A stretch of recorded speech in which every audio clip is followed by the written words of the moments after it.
everybody. We will be beginning in just a minute or so. Don is monitoring all the activity on the World Wide Web. People are piling on from literally around the world. This is so neat. It's so wild. Yeah, Buckwheat, isn't this great? And at least part of the time I can say what I want to say, and nobody can get back at me.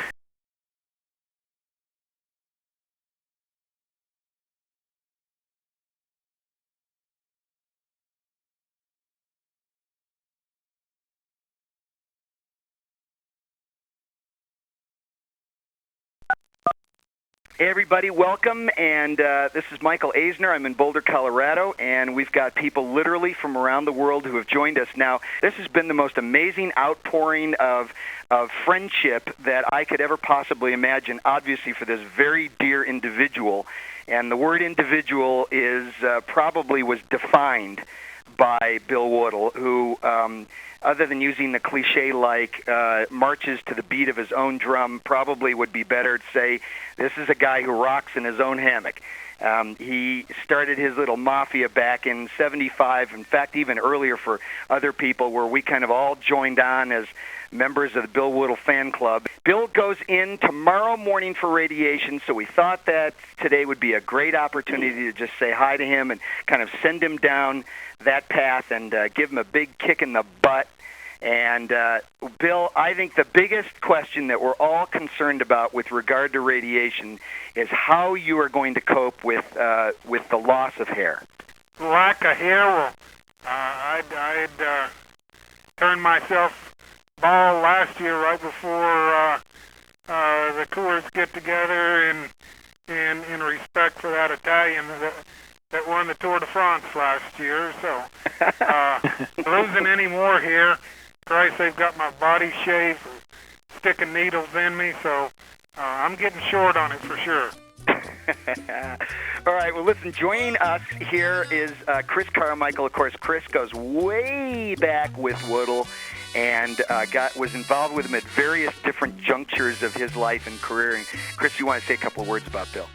Yeah, definitely. A lot of people know me out there in the cycling world as the kid, and that came from no other than Bill Woodul. And how that came about is, I think in about 1971 or so, 10, 11 years old, I had my bike stolen down in Coconut Grove, Florida, and I went into Dade Cycle. I said, I need to buy a new bike, so I need a job. And I asked this guy behind the counter if I could have a job, and this guy had on a leather little motorcycle cap. He had a ponytail down to the middle of his back, and he had on a guru shirt. And I remember he put his hand down, didn't look up at me. I remember looking at his hand. He had rings on about every finger of his hand, including his thumb. There was this black hair that was bubbling out from his sleeve of his guru shirt. And I was like, oh my God, you know. And he says, all right, kid, I'm going to hire you to come in here, and you're going to do whatever I want you to do, and that's going to be fixing tires and sweeping up. And, you know, if you skip school, I'm going to fire you, but before I fire you, I'm going to kick your ass. So be in here after school, but don't skip school every day. I started work there at Dade Cycle, and I did that, and that's how my name came about as the kid. And it all came about from Bill Woodul, and been a lifelong friendship, one that I value very deeply. Thanks, Chris, for your thoughts on him. Now, Bill, we have an email from Hector Urrego. He is the Rapido announcer from Colombia.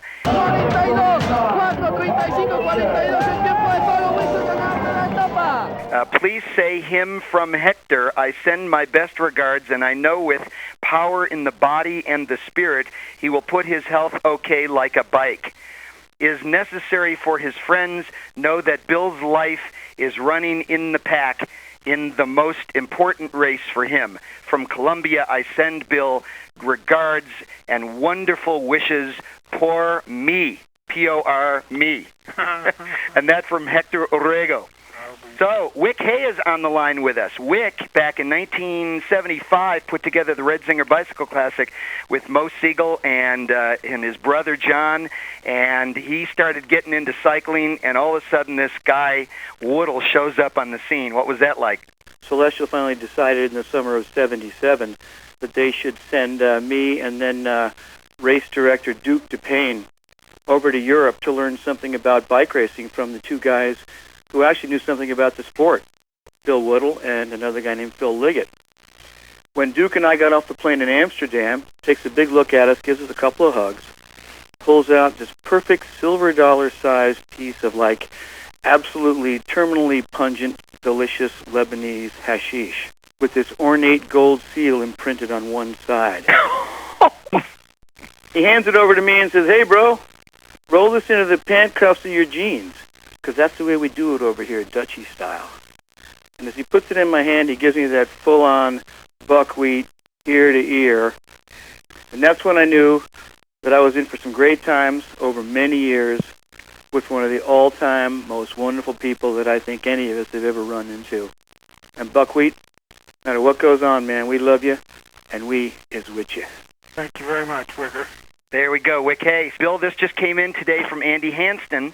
Hearing that your interior panties are in a bunch isn't a good time to come out of a letter-writing black hole to someone that I think about 33,000 times more than I ever communicate with. Then I started thinking about all the time I spent with you, Bill, and I realized all over how much you meant to me after the direction you steered me towards as a sprout.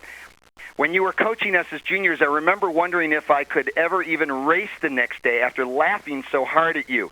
In Mexico City, you embarrassed Gavin Chilcott so much by explaining to the Swedish women who didn't speak much English how he would raise his nuts with his stomach muscles, and the rest of us completely fell to pieces. I love you so much. All the best from your friend in Italy, Andy Hamstini. And that just came in today, Bill.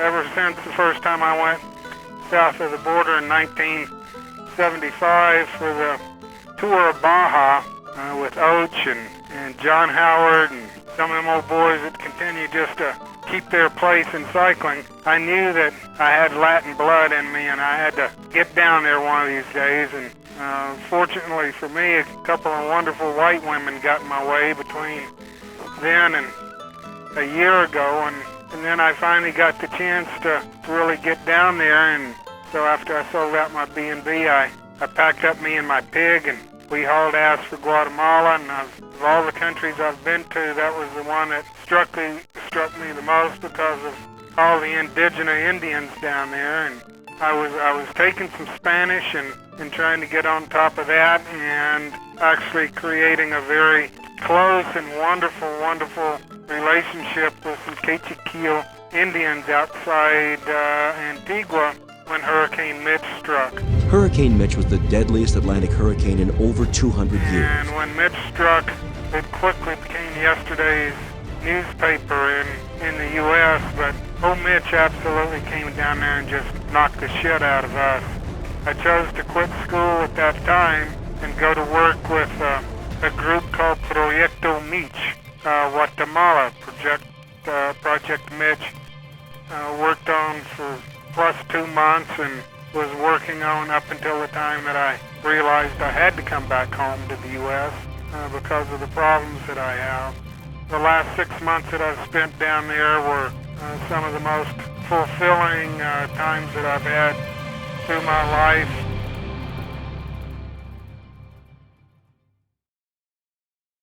So let's see, I'm going to kick the line on here now.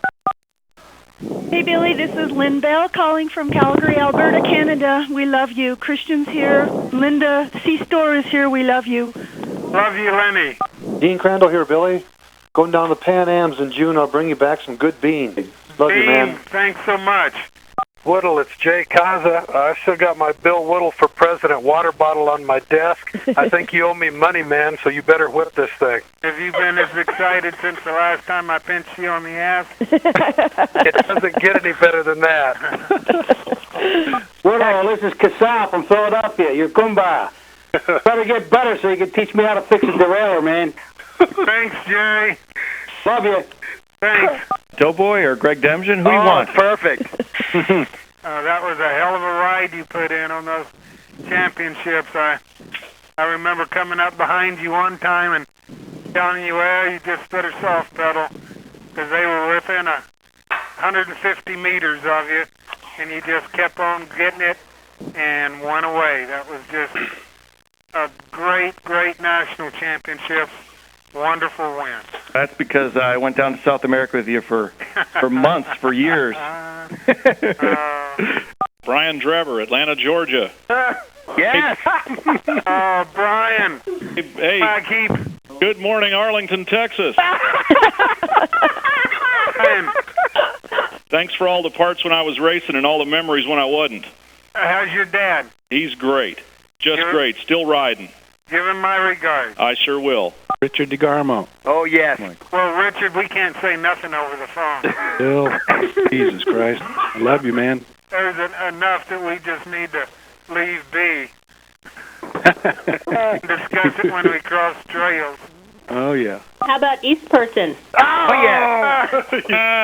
Hey. How Hey, you Bill, doing? you being kinky? Ain't even being kinky these days. Well, I hope you're giving those doctors a hard time. Well, thank God I got away from them. I was so happy to get out of there and get to my brother's house. But good hearing from you. Love you much. Well, love you too. I got the whole family here listening in, so Great. we're all thinking about you. Good. You take care of yourself. Thank you, darling. Todd Gogolski, Austin, Texas. Todd. How are you, Billy? Go. What the hell are you doing in Austin? Scary to hear me in Texas, isn't it? Oh, my God. I have to say, I remember fondly our time in Brazil, one of the best trips I ever had of all the countries I went. You hit the wall down there, and then we gave you the old 7-course meal that night. I think you came back and won the stage the next day. A pleasure working with you, Toddy. It was wonderful for me. Thank you, sir. Kent Gordis, Brooklyn, New York. Oh, All right, Kent. How's it going? Well, it's going better hearing your voice, guy. Yeah, I'm sure. I think you might recall that there was a time when I was shooting on the back of the motorcycle. Oh, I was going to say. Tour of Texas, Richard DeGarmo. My driver at that time was the great and esteemed John Chapman. Oh. And John and I together, I think that was the most weight ever put on a motorcycle. And we went down the ravine. So it was like the bike, 800 pounds, and a camera going down the ravine. And I'm sure Bill was just laughing his head off. David Greenblatt. Yes. David. Wardle. How you doing, sir? Good, thank you. Quit abusing our healthcare system and get well quick. Well, I'd like to. It's just a bit of a fight. Well, we're thinking about you, pulling for you up in Mill Valley. So mechanic Bill Woodul comes to the rescue. He reaches over and loosens the back brake so it won't rub on the tire. With 10 miles to go, the race is on. Pierce won't let go of the Colombians. Bill Humphreys. Willie, I just got to say, man, being in the bull ring with you in San Jose, Costa Rica on Christmas Day, that was it, man. Get your ass together, buddy. And Hobbs, this internet thing looks really excellent. You've done such a great job. There's a question up there now about how many languages Bill speaks, and the answers are A, none, unless you count his version of English, is all of them if you count smiles and hand gestures. 69% of the audience picked number 2. So, Don, say hi. Bill Woodul, my lovely wife, Joan, the housing lady, Hobbs, and myself, send you all of our love, and we're thinking about you all the time, man.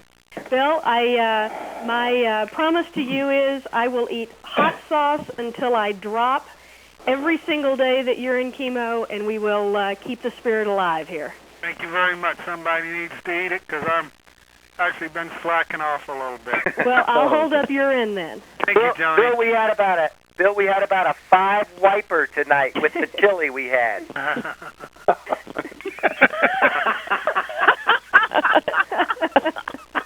John Howard calling from San Diego. Oh. John Howard. Wayne Stegna says to say hello. Thank you very much for relaying these messages. All right. John, I got to thank you again for helping set me up with Campagnola, which just brought me into cycling, and everything that you've done cycling and your persistence as a rider. Just think the world of you, and really nice to hear you. Mark Hodges, Lawrence, Kansas. Mark, buddy. Well, every time I think of you, I think about walking through Itaewon trying to find a dog to eat. That's great. Well, doggone right. That's not a story we need right now. Yeah, every time I smell shitty coffee, I think about you. You didn't have to say that. Calvin Jones here up in Minnesota, Bill. Oh, my God, Calvini. Thinking about you down there, down in Texas. I'm up here freezing my ass off. Well, the weather's been down here perfect. I'll be writing you a letter and being in touch. Bill, this is Carl Jackson. Action Jackson. I'll shoot down to Lockhart, the barbecue capital of the world, and pick you up some great brisket and sausage down there. So you just let me know when you're ready. Yeah, we're all pulling for you here in Texas, Bill. Cheryl Lindstrom. Yeah. Woods, Colorado. How you doing, honey? Don't let the assholes get you down, okay? I ain't gotten down. And, I just, all of you have just had such a fine history and just don't feel like there's anything that I haven't been able to do. And American flyer, let's go, American flyer. We're in the grease, Billy. with all your support, I'm real content, really feeling the energy from all you guys out there. And it sure is helping. Looking forward to the next Cafe Con Leche somewhere. This is Hilda Monahan from New York. My brother Bill always used to tell me about you and Jim Ingram, what a great person you were to look up to. And then working with you at all the nationals a few years, now I know why everyone loves you. My heart's with you. Yeah, Doug Martin here, Billy. Dougie! I just want to say I never inhaled. Bullshit. Who did Bill? Bullshit. I think that's the kid there saying bullshit. You bet it is.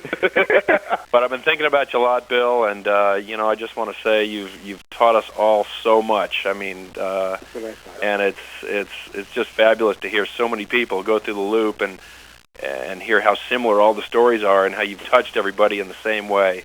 And it's truly amazing.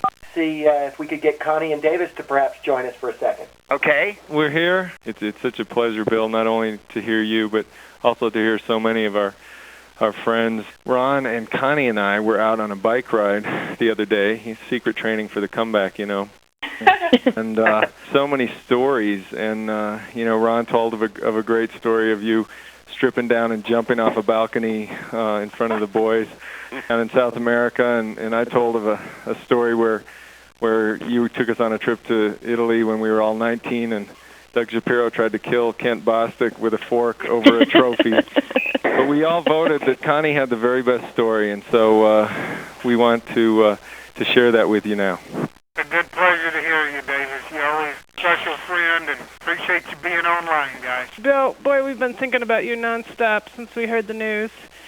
And I got to tell you that the winning story was back in 1977, which was when I first met you. So we go way back to that time when you were in Holland, and you took on the women's national team in the spring, and it was my first trip to Europe. We were staying at some French chateau. Good results, but got real wet one day and real cold, and all the girls jumped in the bathtub at the same time trying to get some hot water before it ran out, and Bill walks into the bathroom while all four girls, sans shower curtain, are in the tub, and he takes one look at us. He's got his bucket, and he's down washing bikes, and he takes one look at us, and he goes, "Girls, skin is skin."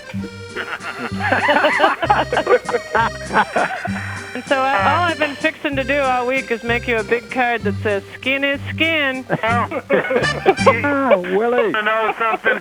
Those are the glory days. As soon as Davis said, well, Connie's got the line, and I knew exactly what you were going to bring up. Yeah, that was a hoot. All right. Well, we've got one little poem here, and then our kids want to sign off with us. But we said, in our glory days when the roses were red and we were never blue, you were always there for us. And now, Bill, we're here for you.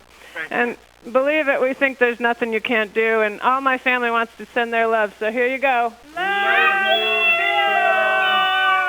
Miguel Neal. Yes. Miguel. Hey, Bill. Yeah. So you remember the 77 Tour de Malvé in Canada? Yeah. When John Howard's bike didn't show up. Right. And I was a young coach, my first job, I didn't know what to do. Remember that? And you told me to tell them that we're going on strike unless John Howard starts the race.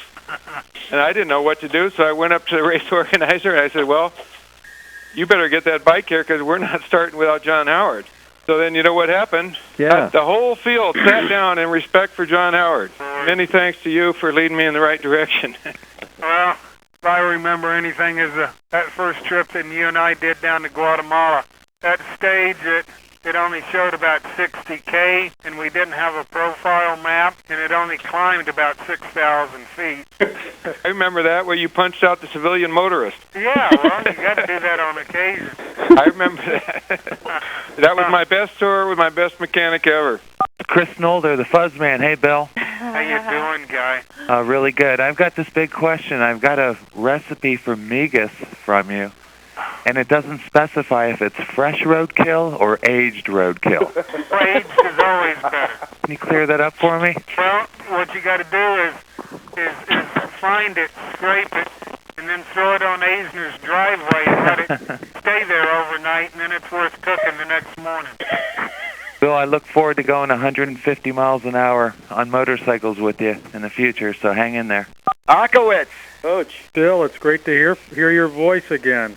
Hey, talking about that 75 Tour of Baja with Howie and Mike Neal and Wayne Stetton and I, what a trip that was. Well, I know somebody that was desperately in love during that stage race with a lady called Sheila. Still in love, you know. Well, as well you should be. Sure, and what you did for me in helping me to make a difficult transition for me during those years from being a racer into being a sport director with 7-Eleven, and all those years we spent together in the caravan chasing bike races around. It doesn't get any better than that. Well, I don't think it does.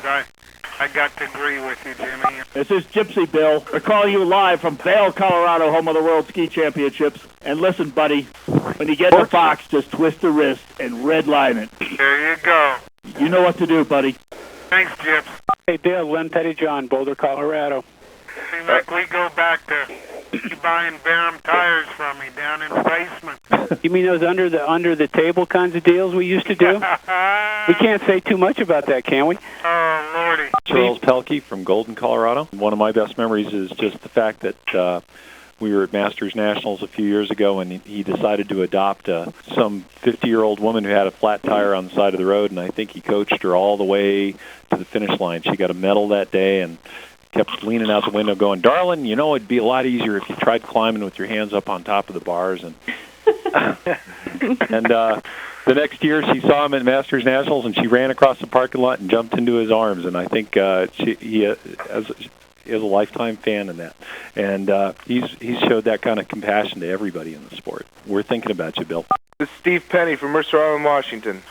Stevie boy. Well, I'm still trying to figure out how to make that Huevos Rancheros that I like so much of yours. I learned very quickly in trying to put on events at the Federation that a bike race just wasn't a bike race unless you were around. And I just want to thank you for being there next to me when I needed you. And you're nothing but a great friend to a lot of people, and we all love you. From Switzerland, but tonight I'm actually in San Francisco. Bill, you started out as a name on the housing lists when I first started at Coors Classic as a rookie, really, in '88. And Ann Stetner used to tell me stories of all the names that I was typing in, and you were one I heard a lot of stories about, and tonight I've heard even more. You just exemplified when I finally put a face with the name what the cycling family is all about, and this phone call does that as well. Dale Stetton here in Boulder. Thanks for all the help and all the really good times in South America. Without someone to take care of us so well as you did, we wouldn't have had near as much fun. Guadalajara, Chiapas, Costa Rica, Europe, everywhere. Man, you made it great.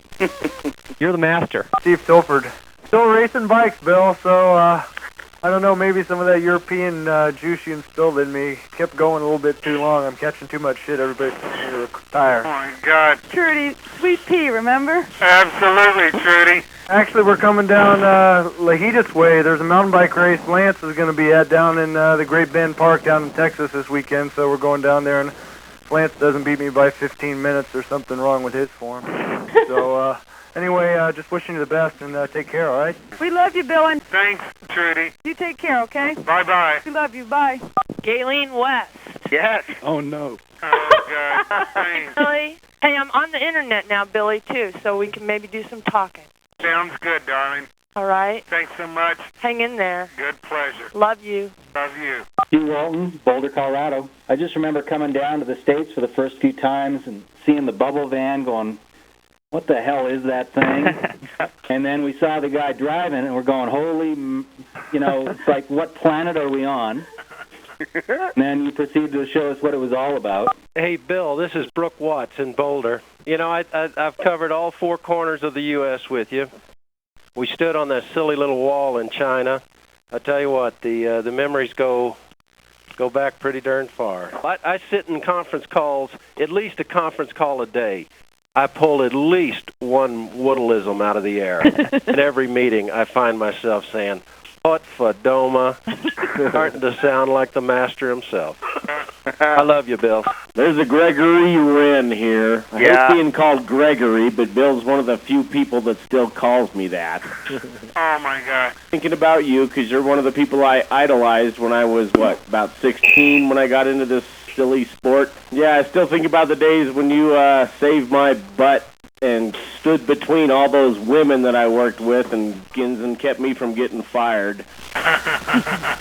We love you, Bill, and thank you very much. And Bill, somebody earlier said something about the fact that whenever you were at a race, it kind of put a thumbprint on it. You were my rabbit's foot forever and ever. Everybody out here is throwing our rabbit's feet back at you now. I just can't get over the amount of responses that I've had. Looks like this one might take me to the finish line, and that's all fine and good. I don't think there's anything that I'm in want for other than to all you people, thank you so much for your interest and your support.